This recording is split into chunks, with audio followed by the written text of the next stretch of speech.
આપણે દવાનો છંટકાવ કયો કર્યો ભાઈ? મોનોકોટોન 80 ફેટ. નમસ્કાર ખેડૂત મિત્રો, આપણે આવી ગયા છીએ વાડીએ અને વાડીએ અત્યારે જોઈને 2.5 મહિના થયા છે એટલે મેં તો કપાસ કોરડો થયો હવે તમને દેખાડશું. 2.5 મહિના થયા ફીટ તો 2.5 મહિના પછી આપણે કપાસ આ ભાઈ જો કપાસની બાજુમાં એક્ઝેક્ટ ઊભા છે ભૂપતભાઈ. તો કપાસ જો એના ખંભે વટી ગયો છે, જોઈ શકો છો. ને શું કેવું ભૂપતભાઈ, આપણે કપાસ કયો છે? એટીએમ છે ને આ કપાસ બધો? અંધો એટીએમ. વાહ ભાઈ વાહ.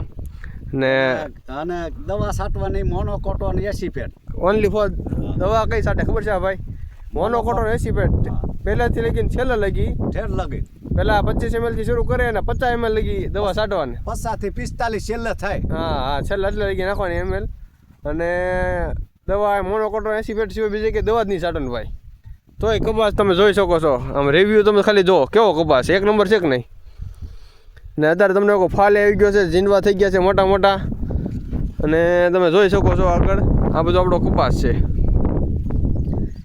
એટલે કોઈ પણ આ વસ્તુ તમે એમ કહો નોકરી કર્યા પ્રાઇવેટ નોકરી કરતા ભાઈ આ જે પોતાનું જમીન છે એમાં તમે કપાસ કરો, કોઈ પણ ખેતી કરો સારું જ છે ભાઈ. જે ગુલામી કરવી એની કરતાં એની બહુ સારું છે આ કપાસ કે કોઈ પણ ખેતી કરવી. તો હવે આપણે તમને એક અમારા વાડીમાં દેશી ભીંડો છે જે બતાવશું અને આ ભાઈ પાસેથી વાતચીત કરશું. આ દેશી ભીંડો છે એમાં દવા બવા નહીં છાંટવાની, કોઈ પ્રકારની દવા નહીં છાંટ, પ્રકારની દવા નહીં.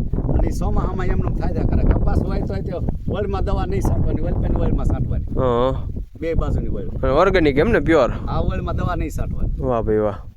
તો આ દેશી ભીંડો હા થઈ ગયો છે તારે સિંગ આવી છે તો